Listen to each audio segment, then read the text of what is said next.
Hi, I'm Hal Roberts. This is Bridge City News. Here's some of the top stories we've been following. The bill to ban conversion therapy received unanimous support from the federal Conservatives. We have reaction. A special committee meeting was held by the City of Lethbridge to discuss possible solutions to the doctor shortage in our region.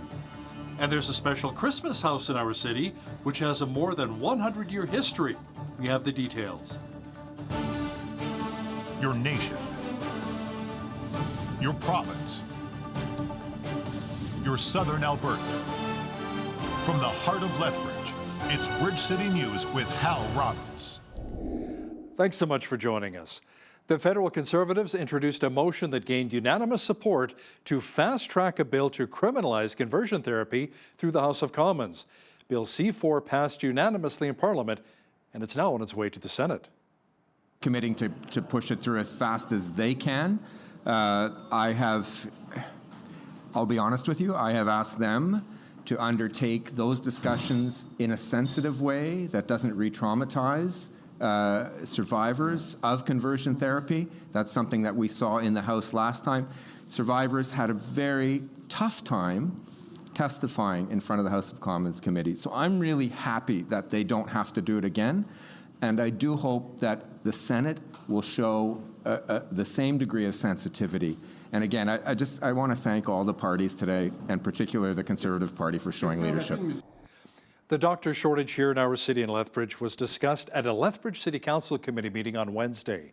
The committee was told that our city needs between 20 and 30 doctors right now, and one of the reasons physicians are reluctant to come to our city was due to a lack of a master agreement. As of October, there were just over 43,000 patients in and around Lethbridge who do not have a family physician. The committee looked at the potential of bringing in more nurse practitioners as a way to handle the crisis right now, but that may be a bit of a challenge. We have examined that option many a times, and we think that nurse practitioners would come in very handy in resolving this problem. Unfortunately, we're unable to do it just yet because nurse practitioners do not bill fee for service. They are employed by, they are salaried individuals. So it's hard now to install them into clinics. But in the future, as we attempt to build an academic clinic, we certainly will have nurse practitioners on board. Now, as for recruiting doctors from other countries, the committee was told it can take between 6 to 12 months to get an international physician working in Alberta, whereas a Canadian-trained doctor could be here practicing within weeks. Now, the city says it is still working with the province to recruit more doctors to our region. Alberta Health Minister Jason Copping says Albertans who are 60 years of age and older can now book a COVID-19 vaccine booster shot as long as it's been 6 months since receiving their second dose. First appointments for the booster jab will be available starting on Monday. Current evidence suggests that vaccines give long-lasting protection against severe disease and hospitalization, but their effectiveness against infection can decrease over time. We consider the emerging evidence and recommendations from the Alberta Advisory Committee on Immunization, and along with Omicron's variant's arrival. And I'm pleased to announce that we're expanding access to booster shots to all Albertans aged 18 and older. People will be eligible when 6 months have passed from their second dose, and the rollout will move forward in stages. The next stage will be Albertans aged 60 and older, who will be eligible for third doses beginning next Monday, December the 6th. The Alberta government has hired a private law firm to defend Premier Jason Kenney from a possible defamation lawsuit. 8 environmental groups threatened to file a suit against Kenney last month, alleging he deliberately twisted the findings of a public inquiry into their activities and funding sources. The inquiry found the groups were exercising their freedom of speech, and the environmentalists say Kenney falsely accused them of spreading misinformation about Alberta's energy sector. Well, we've been enjoying some fairly mild temperatures across much of southwestern Alberta lately, thanks a lot to those strong Chinook winds. Jeanette Rocher is here now with a quick peek at the weather forecast. Jeanette, we had double-digit temperatures once again, but a cold trend and maybe some flurries, maybe on the way? Yeah, and if you can believe it, Lethbridge was actually the hot spot in the province today. Earlier today, we reached up to 13 degrees, which was actually higher than where we were supposed to get, which was 11 degrees. Not quite a record breaker, but not too bad either. But yeah, colder temperatures are on the way. We're going to be heading into the minuses, as well as seeing some flurries coming up by the weekend. I will have more details about that coming up later on in the newscast. Great. Thanks so much, Jeanette. The Lethbridge Police Service is preparing for a higher number of impaired drivers this Christmas season. The LPS is kicking off their Christmas Check Stop campaign this weekend. Now, in 2020, the police noticed a decrease in the number of drivers out on the roads, large part due to the COVID-19 pandemic. Only one impaired driving charge was given out during the campaign last year. Now, this is the second check stop where police are now able to implement Bill 21. What that looks like is essentially we can hand out immediate roadside sanctions, is what we call them, meaning no actual criminal charges would be laid unless there's exigent circumstances, obviously. That will lessen our downtime, as the old process would take 1 to 2 officers off the road for probably a 4-hour period. This new process is done roadside, so we don't ever have to leave that check stop, and can usually be done in under an hour by 1 officer. The LPS say the main goal of the program is to locate and apprehend impaired drivers. Police will also be checking for up-to-date driver's licenses, vehicle registration, and insurance. The historic Annandale house in Lethbridge has stood tall for over 100 years here in our city. A local couple purchased the home over 35 years ago and decorated it up in Christmas decor. As Micah Quinn explains now, there are all sorts of holiday knickknacks located inside and outside of the house. My mother, she lived in Tabor at that time. She came up and she said, "Who put those lights up there?" And I said, "Well, I did." And she said, "Well, Garfield, I want you to promise never to do that again." Fortunately, Garfield Bland didn't listen to his mother, and now Lethbridge has a beautiful sight to behold during the Christmas holidays. Garfield and his wife Diane are the sole owners of the Annandale house. The house was built in 1909 by Lewis Martin Johnston, who was the founder of a local law firm called Huckvale and Company. Annandale got its name from the southern district of Scotland, where the Johnstons came from. The house had a few owners after Johnston until the early 1980s, when the Blands restored the historic house. It's a good project because it creates family unity, it creates good feeling among the family members, and it gives them a chance to work together, because what's better than working with somebody to really get to know them? Bland constructed a huge number of the decorations outside by himself, like this train and the nativity scene. That and a lot of the cutouts I did, and some of it's inherited and some of it has been donated. Some of this, and we've tried to keep it all.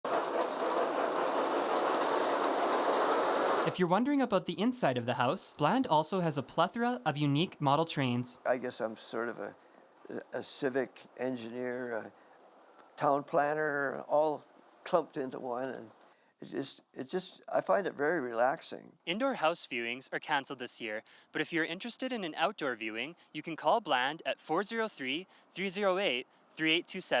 For Bridge City News, I'm Micah Quinn. You know, many times during the Christmas holidays, people battle with depression or feel quite anxious. Allie Marie Smith wrote a book about her battle with depression called Wonderfully Made. She discusses how once she considered taking her own life by throwing herself off of the Golden Gate Bridge in San Francisco. And 2 weeks after I graduated, summa cum laude, with a smile stretched across my face and appearances were deceiving, I found myself in a deep and a dark and a debilitating depression, unable to sleep, eat, or talk. My body was alive. There was no life within me. I was admitted to the psychiatric hospital, put on antidepressants, sent home 3 days later. And you're right, on a gloomy June day, I grabbed the car keys from my house in Silicon Valley, where I lived, and I headed off to the Golden Gate Bridge with intention to end my life. Allie will explain who reached out to her at that very powerful moment to save her life. Catch that impactful interview coming up later in our newscast. There was a recent peaceful demonstration at the University of Lethbridge by those concerned that the Lethbridge Faculty Association still does not have a contract with the university. President of the ULFA, Dan O'Donnell, says not having a new contract for such a long period of time can be quite damaging to the post-secondary institution. Whenever you have negotiations that have gone on as long as this, 500 days, we're getting close to 2 years. That brings uncertainty. I can understand that parents around the country, parents in Lethbridge, would sit and say, geez, I'm wondering if my kids should go to this university, or is there going to be trouble there? I mean, how are they going to resolve this? At the current rate of negotiations, I think it's a decade before we would actually reach a contract, and you can't run a university like that. Catch the full interview with ULFA President Dan O'Donnell and Jeanette Rocher coming up after Business News. The Nature Conservancy of Canada says it has secured a 43-hectare parcel of land adjacent to Waterton Lakes National Park. The Belly River property is beside the Belly River that supplies habitat for birds, amphibians, and fish that inhabit those beautiful water systems. From a species point of view, this is really great because Waterton Lakes National Park connects to various other protected spaces. So, the parks on the U.S. side of the border, if we go north, there's the Castle Crow's Nest area, Kananaskis, Banff, Jasper. This is a really key area for linking wildlife corridors. And so by creating more of a safe space for animals to move and live through, we're ensuring that those wide-ranging carnivores like cougars and wolves, bobcats, grizzly bears, they still have habitat to thrive in. Officials with the Nature Conservancy say grizzly bears are designated as a species of concern under Canada's Species at Risk Act. Native grasslands are home to 85% of Alberta's species at risk, and 2/3 of the Belly River property is native grasslands. The sun poked through the clouds in parts of southwestern BC today with the passing of the last storm that pounded the region with rain. Environment Canada lifted weather alerts for the entire province today. Flood watches were also lifted for Vancouver Island and the Central Coast. However, ongoing snowmelt means flood warnings remain for many major rivers in the Fraser Valley and interior, while dozens of evacuation orders and alerts are also still in effect. Environment Canada meteorologist Armel Castellan says the recent stormy weather broke weather records as the recent rain pounded many parts of British Columbia. The November 13th through 15th event created record numbers of precipitation, particularly on the eastern Fraser Valley, including Abbotsford and Hope, seeing their record 24 hours of precipitation at 100 and 174 millimeters, respectively. We are also seeing that Abbotsford has broken its November totals for precipitation by 99 millimeters. So a huge departure from the previous record going back many, many years. We are also tracking Nanaimo, Victoria, Vancouver International Airport, and Abbotsford having broken their seasonal precipitation numbers for September, October, and November all combined. Preparations began today to reopen Highway 1 between Abbotsford and Hope. The Transportation Ministry says the stretches of highway between Abbotsford and Chilliwack do not fall under travel restrictions, but non-essential travel is discouraged during cleanup and repairs. Officials at Drive BC said a mudslide closed Highway 99 between Pemberton and Lillooet yesterday, just hours after it reopened. Another mudslide also blocked the West Coast Express on Wednesday, but TransLink says regular service was restored on Thursday afternoon. And now that we're through the worst of the atmospheric river events over the past week that were predicted, our focus in the ministry has already returned to rebuilding our network. This includes continuing with immediate repairs to restart or improve traffic flow. We're also continuing with the planning work for extensive rebuilds for those corridors that were most extensively damaged from the first storms on November 14th. Extreme weather and supply chain disruptions have reduced supplies and raised prices for both real and artificial trees this Christmas season. Due to the shortage, prices may be going up substantially. The heat wave, then you have the fires, you have drought, and everything combined is just really, taking a hit on the Christmas tree industry. Trucking is up double, sometimes more than that. So you're going to find across the board, the trees are just going up, 25%, probably at a minimum anywhere you go.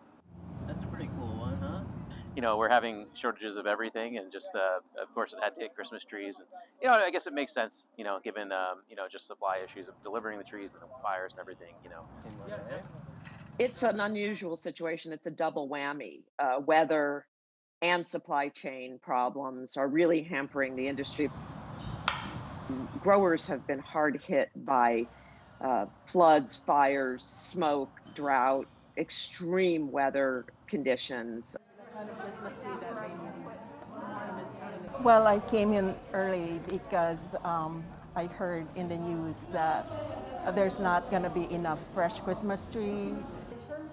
Yeah, supply chain has definitely been challenging for the artificial Christmas tree market. We have to bring our products over from our factories, and that has been very challenging. You might have heard about the situation at the ports or the lack of truckers. All of that has impacted us, which means that we have fewer trees to sell as an industry. The White House celebrated another night of Hanukkah with a menorah lighting ceremony that included, for the first time ever, a Jewish spouse of a president or vice president. Second Gentleman Doug Emhoff said he was humbled to participate.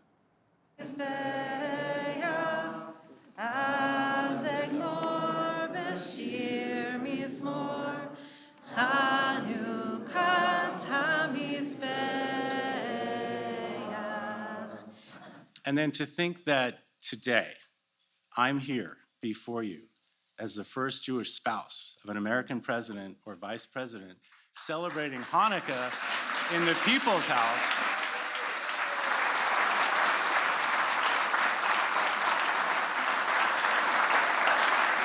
It's humbling, and it's not lost on me that I stand before you all on behalf of all the Jewish families and communities out there across our country. You know, the COVID-19 pandemic has apparently influenced the way people are naming their pets.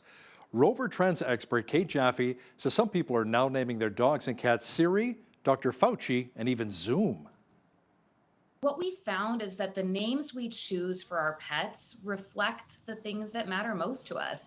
They reflect our passions and our interests and the world around us. So that means the TV shows that we binge watch, the movies we love, the books we read, all of those wind up reflected in the names we pick for our dogs and cats. For female dogs, the number one name is Bella. And for male dogs, the number one name is Max. So our top cat names are Luna for female cats and Oliver for male cats. It's no surprise that the pandemic itself has a direct impact on the names we're picking for our cats and dogs. Last year was the first year we saw names like COVID and Covey start to come out. This year, we saw people doubling down on that as a trend. We saw names like Fauci and even Dr. Fauci. We even saw names like Pfizer for pets. But it's not just the pandemic itself that's influencing names. We're also seeing the way the pandemic has changed our lifestyle, and we're seeing the influence of work from home technology on the pet names. So everything from Zoom to Google to Siri are trending up as pet names. Who would want to name their pet COVID or Covey? Wow. You know, it was another warm day in the Windy City, but things are about to change as snow is in the forecast. Complete weather details are on deck. We had some gusty Chinook winds once again here in Lethbridge, which also brought us some warmer temperatures, but things are about to change. Jeanette Rocher is back with a full look at our weather forecast. Jeanette, soon we'll be singing "It's Beginning to Look a Lot Like Christmas."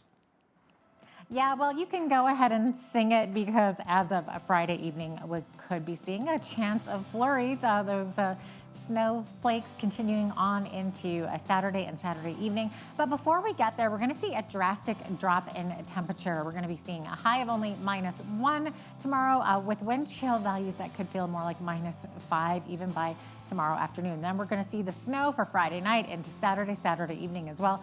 -4 the high for Saturday, -7 for Sunday, -8 on Monday, -4 is our high on Tuesday, and then up to 3 degrees for Wednesday. So we are seeing a drastic drop in temperature, which is going to take us a little bit below seasonal for this time of year. Now, average high for this time of year is 1 degree. -10 is where the average low is. 15 was where we were at in 1941. That was our highest temperature. Our lowest one was back in 1950, and it was -32. 8:08 is when the sun rose this morning, and our sun set this evening at 4:34 p.m. giving us just under 8.5 hours of daylight, about 1 minute less than we were at yesterday. 8 degrees the high in Victoria tomorrow after some evening showers, things clearing up in Vancouver tomorrow with a high of 7 degrees. Edmonton seeing some flurries, high of 2 degrees. Calgary tomorrow also could see a chance of flurries, high of 7 degrees. 15-kilometer winds for most of Alberta tomorrow, including Lethbridge, so that's quite a reprieve from those Chinooks that we've been feeling. At 2 degrees the high in Saskatoon, could see some showers and flurry activity. Flurries also expected tomorrow in Regina, high of 3 degrees, -3 the expected high tomorrow in Winnipeg with a mix of sun and cloud. Those winds could get up to 30 to 50 k per hour there. So rain expected tomorrow in Toronto, high of 9 degrees, 6 degrees the high in Ottawa here. A chance of rain showers actually expected in Montreal with a high of 6 degrees. As we look to the East Coast, here's where we see more precipitation happening. 5 millimeters of rain expected tomorrow in Fredericton, high of 4 degrees there. Halifax also looking at 5 millimeters of rain, 9 degrees the high, 7 the high in Charlottetown tomorrow. Could see chance of showers and flurries, and high winds expected tomorrow in St. John's, Newfoundland, 10 degrees the high. Could see winds up to 100 kilometers per hour along the coast there in St. John's. So there you have it. That is your forecast. Cargill and the union representing meat packers have reached a tentative deal a few days before a strike deadline. The United Food and Commercial Workers Union Local 401, which represents around 2,000 workers at the plant, recommended its members accept the contract offer. Some of the terms of the new deal include a large wage increase, which also includes a $1,000 signing bonus, along with a $1,000 COVID-19 bonus. It also contains provisions to facilitate a new culture of health and safety in the workplace. The Cargill meatpacking plant was the site of a major COVID-19 outbreak in May of last year. More than 900 workers tested positive for the virus, and 3 deaths were linked to the outbreak. The Cargill plant in High River processes around 35% of Canada's beef production. Conservative MP Melissa Lantsman blasted Prime Minister Justin Trudeau for not taking a tougher stance when it comes to trade deals with the United States. Lantsman says thousands of Canadian jobs are on the line. Mr. Speaker, a little bit concerned. These are the words of the Prime Minister when he was asked about President Biden's proposed tax rebate for electric cars that excludes the ones made right here in Canada. A little bit concerned about the tens of thousands of Canadian jobs in jeopardy. A little bit concerned about our second largest export. The Americans are walking all over this Prime Minister. And what is it going to take for him to show a lot of concern for the Canadians who are out of work because of his lack of courage? The Right Honourable Prime Minister. Mr. Speaker, as we did for steel and aluminum workers with measures that the Leader of the Opposition called dumb, we are continuing to stand up for Canada's electric vehicle industry and its workers. I raised the issue directly with President Biden and congressional leaders in Washington just a couple of weeks ago. I made it clear to them that this policy would have significant negative consequences, not just on Canada, but on the U.S. auto industry. OPEC and allied oil-producing countries are sticking with the plan of steady, modest monthly increases in the amount of any oil they pump into the world. That pace has frustrated the United States and other oil-consuming nations as gas prices are on the rise. The OPEC alliance voted to approve an increase in production of 400,000 barrels per day for the month of January. The decision comes even as the new Omicron variant casts a shadow of uncertainty over the global economic recovery. Now, here's a look at today's markets. The TSX was up 297 points on the day to 20,762. The Dow was up 617 points to 34,639. The S&P 500 was up 64 points to 4577. And the Nasdaq was up 127 on the day to 15,381. West Texas Intermediate Oil was up 93 cents to 66.50 US per barrel. Natural gas was down 20 cents to 406 US. Gold was down 46 cents to 1768.29 US an ounce. And silver was even at 22.38 US an ounce. Wheat is at $12.30 per bushel. Barley's at $9.73. Canola's at $22.93. And corn is at $10.74 per bushel. Live cattle were up $1.65 to $137.65. Feeder cattle were down 5 cents to $165.78. and lean hogs were up 78 cents to 74.40. The Canadian dollar was even over the past 24 hours at 78.07 US.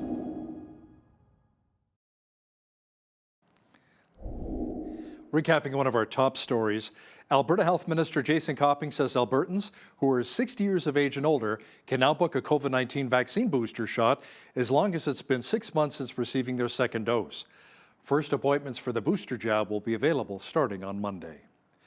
Coming up, a powerful story of a young woman who came close to ending her life at the Golden Gate Bridge in California, only to have a miracle take place that saved her. Hear the amazing testimony of Allie Marie Smith in just a moment. The term mental illness seems to have some stigma associated with it, and it's a challenge that many people live with today. Now, today's guest is no stranger to struggles with mental health challenges, but has also learned how to overcome them. Allie Marie Smith is a certified life coach and the founder of a nonprofit group known as Wonderfully Made. She's also author of the book, Wonderfully Made, Discover the Identity, Love, and Worth You Were Created For. Allie, welcome to Bridge City News. Thank you so much for having me. You bet. Now, what is your organization Wonderfully Made all about?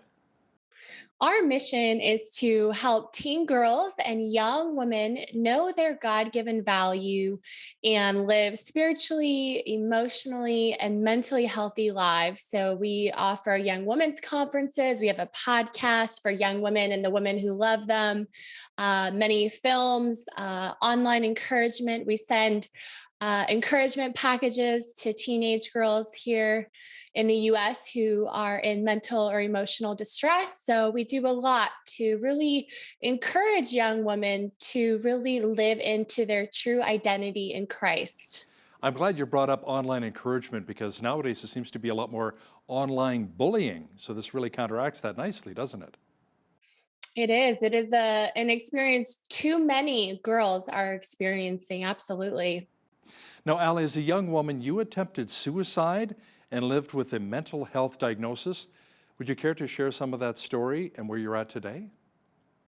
Absolutely. Well, I was a good girl from a good home and had every reason to be happy. And I was pretty feisty and confident until about the age of 12, when I started to experiencing uninvited feelings of loneliness, insecurity, unworthiness. And it really didn't add up because I had everything a girl could want, loving family. I never experienced any childhood trauma.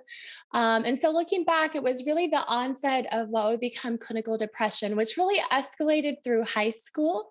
And on the outside, it looked like I was the girl who had it all together, excelling in school and in soccer.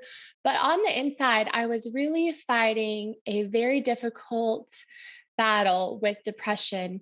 And 2 weeks after I graduated, summa cum laude, with a smile stretched across my face and appearances were deceiving, I found myself in a deep and a dark and a debilitating depression, unable to sleep, eat, or talk. My body was alive. There was no life within me. I was admitted to the psychiatric hospital, put on antidepressants, sent home 3 days later.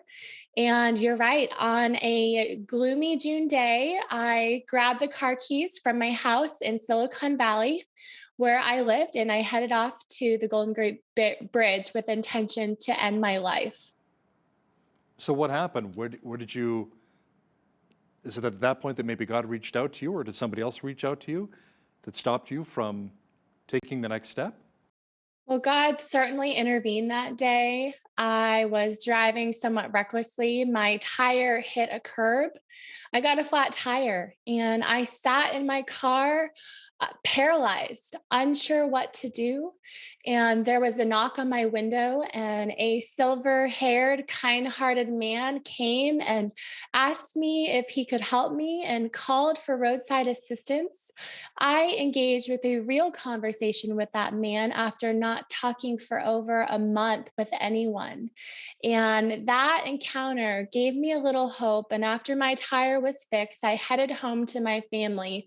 Unfortunately, that wasn't the end of my challenges with mental health. That fall, I tried to go to college. A therapist advised my parents, I should get on with my life, but I wasn't well, and I came apart again. And I was readmitted to the psychiatric hospital during September 2001. I even watched the Twin Tower attacks from the hospital. But this is where the beautiful part happens, because I was as broken as a girl could be, very sick in mind, body, and spirit. Christians in my family's life began praying for me. And I asked for a Bible as the medication and the treatment started to lift the desire to end my life. And I started to read it for the first time. And I saw that Jesus loved the broken and came to offer them hope and healing and belonging. And one day we were escorted to the hospital as a woman sang Amazing Grace. I surrendered my life to Christ, and I've never been the same.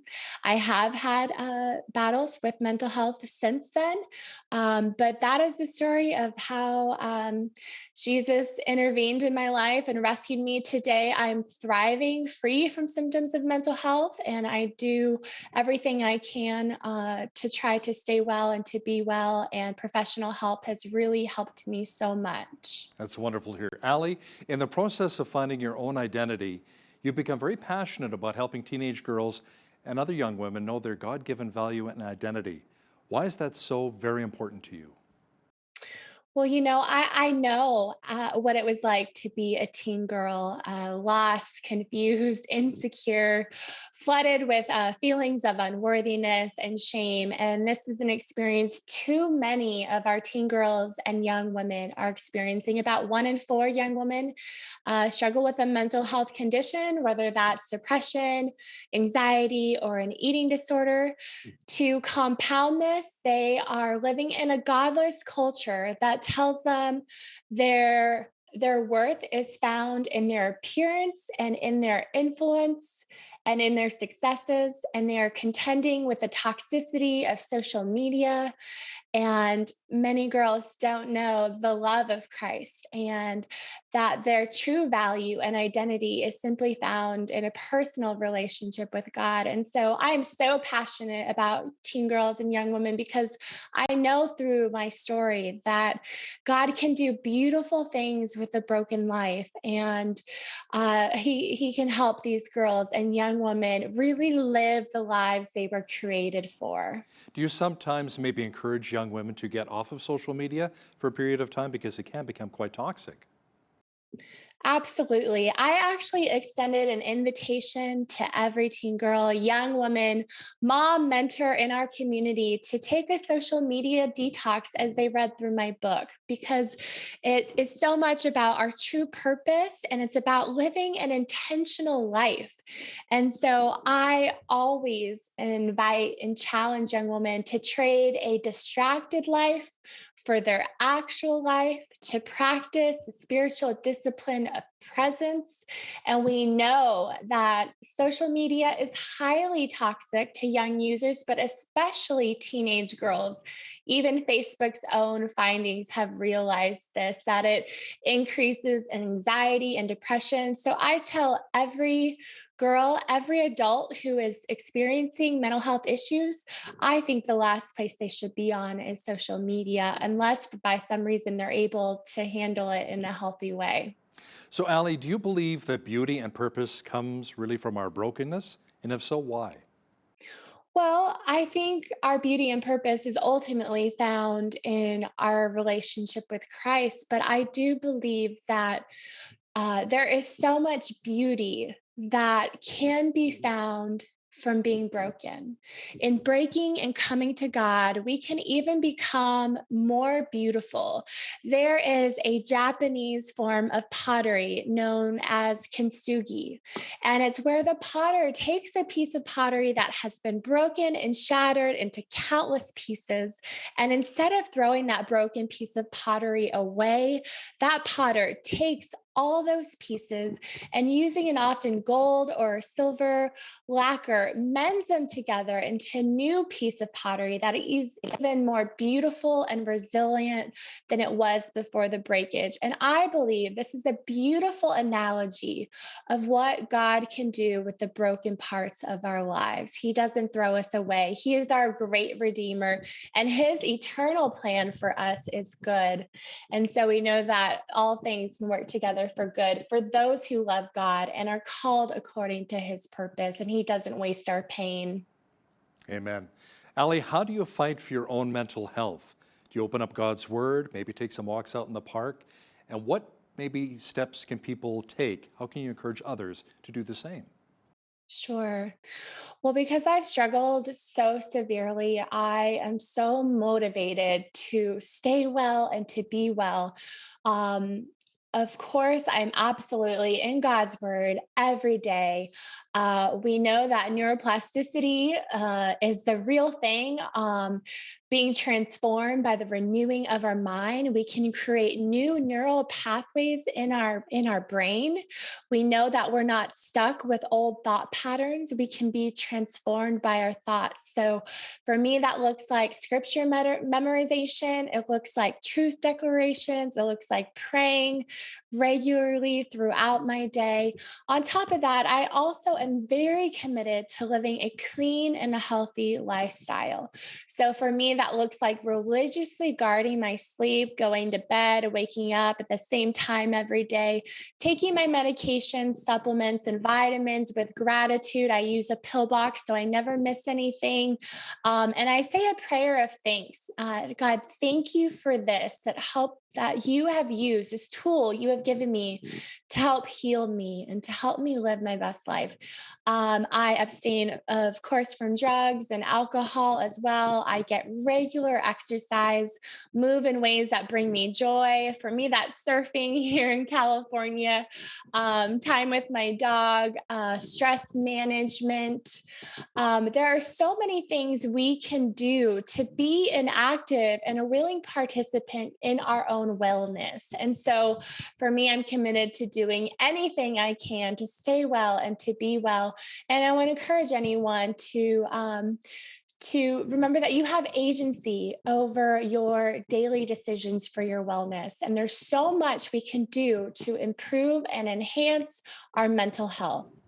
What is one of the biggest lies you believe girls and women buy into today? I think for so many teen girls and young women, they believe the lie that in order to have worth, they must live out loud, and often that's online, and do big things. But we know that God doesn't demand perfection from us. He doesn't expect us to do big things, but God invites us to live faithful lives. You know, I think of my grandmother, Marion, my dad's mom. She was part of the greatest generation. She endured the Great Depression and World War II, in which my grandfather fought, and she didn't live a fancy life, but she lived a joy-filled, beautiful, and a faithful life. And unfortunately, too many girls, too many young women, really too many women of any age believe that we need attention, that we need to be follow worthy online, that we need to do big things. But the reality is God doesn't demand those things to us. And instead, he invites us to live faithful, beautiful, joy-filled lives, however that may look for each one of us. Now, Allie, your book is entitled Wonderfully Made. Can you maybe summarize your book quickly here for us? And what does it really mean to be wonderfully made? I would love to. This is the message I would love any young woman and really woman of any age to really grasp. It's really about knowing, the tagline really captures it. It's about discovering the identity, love, and worth we were created for through our relationship with Christ. It has 30 short chapters. Each chapter starts with the word made, unveiling 30 unique purposes we have been made for. The first 3 chapters chapters build a very solid foundation of faith, stepping into many more purposes God has created for us. I share very vulnerable moments from my own story to let my readers know that they're not alone and that their struggle is not their identity, and that the life God invites us to is so much better than what the world has to offer. So it's really a guidebook for living a very intentional, joy-filled, purposeful life. And I hope that many girls and women come to a closer relationship with God through it. So, Allie, any final advice to those who are watching right now, perhaps struggling with self-doubt and depression? Absolutely. Depression specifically, I'll speak to that. Part of the illness is it makes you feel so alone and isolated. And so I would encourage anyone who is experiencing symptoms of depression, who maybe has thoughts of suicide, to stop isolating, to talk to someone, to tell someone, call the suicide hotline.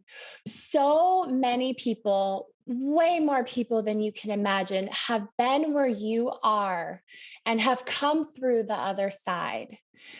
Your struggle is not your identity. There is hope for your mental health. There are many treatment options available that can help you press forward and rise above this. And this isn't the end of your story. And so please hang on. I know taking it one day at a time can even be too overwhelming. So I want to encourage you to take it one breath at a time. You are profoundly loved. Your life matters immensely. God loves you so much. Please reach out, stop isolating, get the help that you need. This isn't the end of the story. You make the world a more beautiful place, and we need you here. That is wonderfully said. Allie Marie Smith is the author of Wonderfully Made, Discover the Identity, Love, and Worth You Were Created For. Thanks for joining us today from California. Thank you so much for having me. The University of Lethbridge Faculty Association hosted a peaceful rally this past Wednesday to inform the community about cuts to post-secondary education and other issues currently under negotiation. Dan O'Donnell, president of ULFA, joins me now. Dan, thank you so much for being on today. We really appreciate it. Thanks for having me. Absolutely. So first off, what types of other issues are under negotiation? What exactly is your grievance? Well, there's a number of issues under negotiation. I would say that the biggest issue that the rally is really about is the slow pace of movement on all of the issues. This time, last round of negotiations, which went quite slowly, we settled our agreement. This time, we're 500 days past the end of the collective agreement, and we've reached agreement on less than a half dozen articles. And even more important, very many of the articles that we have discussed have only been passed once, maybe twice across the table.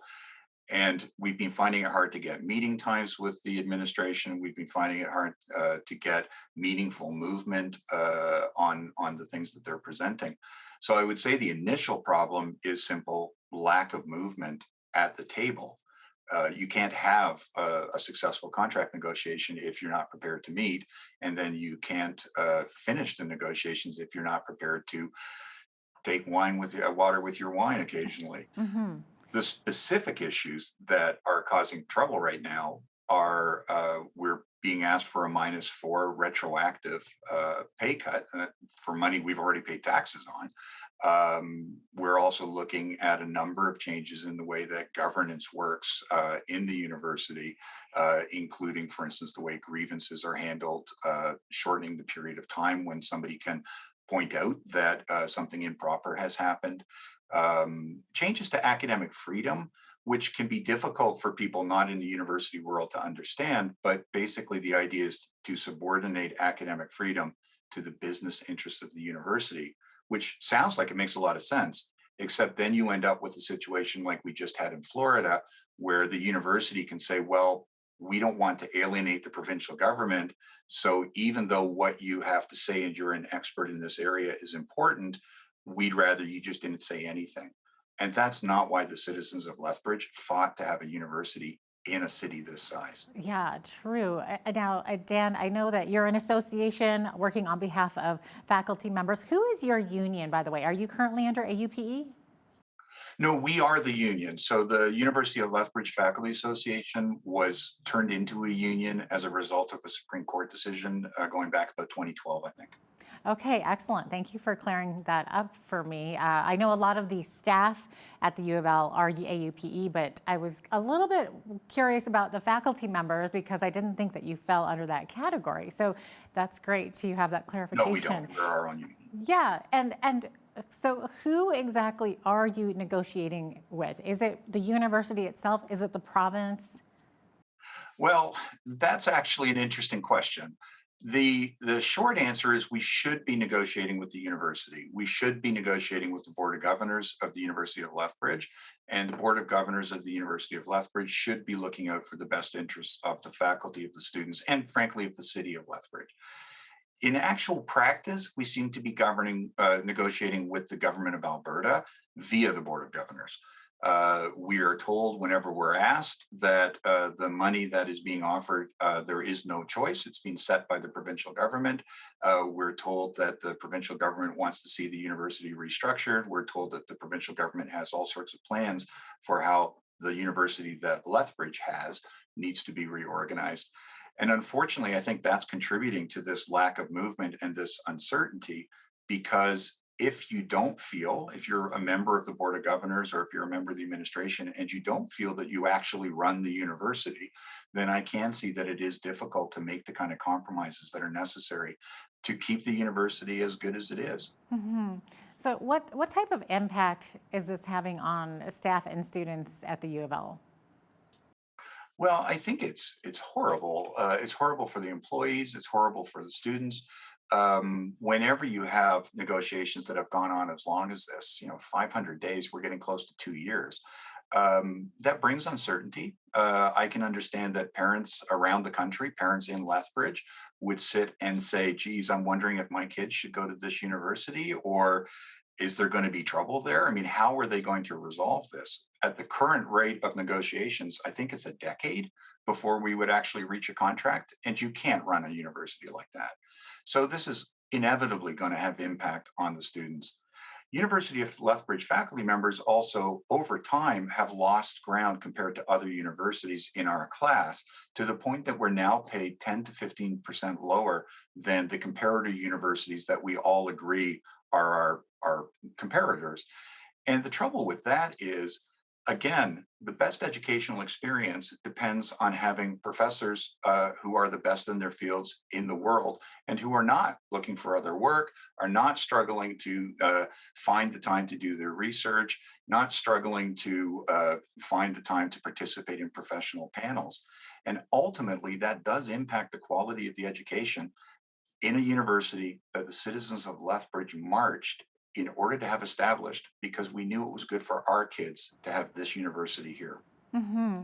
Now, I had read previously that one of your grievances is workload inequities. Do you want to talk about that a little bit? Well, there's been some very strange things going on in terms of how the university is determining workload. People have recently been given extra classes and then told that there has been no change to their workload. So we have instructors who've gone from 7 classes to 8 classes. And then when they say, well, that's one more class than I've had before, that's a fairly large increase in my workload, isn't it? They're told, no, it's not. We're just rearranging all the other things that you do. And I think this can also be difficult for people who are not in the post-secondary education world to understand. When you're teaching at a university, there is no curriculum that you get from the province. There is no textbooks that you get that specifically say this is how we run the courses. The instructors that you get at a university are also the people who are making the knowledge that goes into those textbooks. And so when they say you're getting an extra course, what they're really saying is, we want you to spend less time on developing the material that everybody else is going to use to do that advanced work that the students need in order to go out into the workforce and work in the high-tech jobs, to work in the, the finance sector, all those places that require real knowledge of the cutting edge in the field. If you just start saying to people, I want you to teach around the clock and not spend any time either developing new knowledge or staying current with what's on in the field, then really what you end up with is a very different kind of institution. And that's inevitably going to devalue the degrees. True, and that definitely has an effect on students and students going out into the world for sure. Not to mention the faculty not getting paid the extra compensation that they might need for the extra hours put in, right? So workload inequities was one. Was salary one of them as well? Well, the salary issue is really a problem.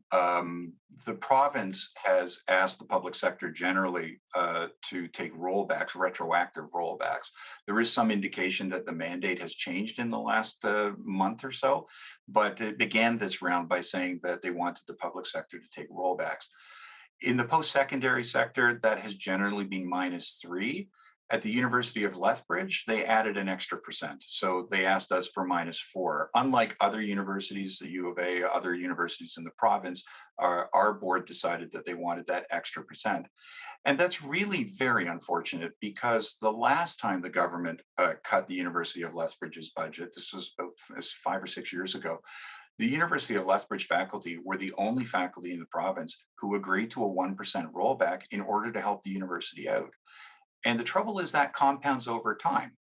So we gave up that 1%, however many years ago that now was, and that means we're losing over time. We've had zeros since then. There has been inflation in that time that adds to that. And now we're being asked for a bigger cut than at most other institutions in the province. And the result really seems to be a race to the bottom.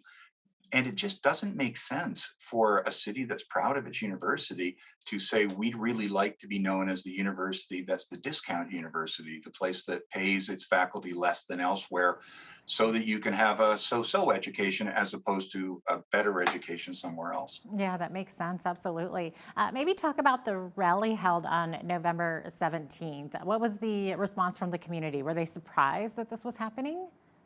I don't think so. We've been extremely gratified by the response from the community and from the students, because obviously when there's disruption at a university, that's going to harm the students.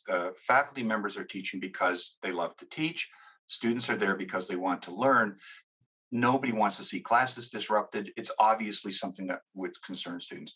We've had great support from the student unions, great support from individual students. I just had a faculty member tell me that they had students requesting if they could be excused from class early to attend the rally. But we've also been really gratified by support from the Labor Council in town, the various unions, the PSAC, the Civil Servants Union was there, AUPE, our colleagues at the university, but also in the government were there. We've been discussing with the food workers. We've really had great support, letters of support from unions that couldn't be represented. It really has been just quite overwhelming. I think partially because often we think we're in the Ivy Tower, even though we're your neighbors. But it's really nice to have our neighbors say, you are indeed our neighbors and we're here to support you. So it really has been fantastic. That's amazing. Now, Dan, maybe talk about your hashtag worth fighting for, your slogan.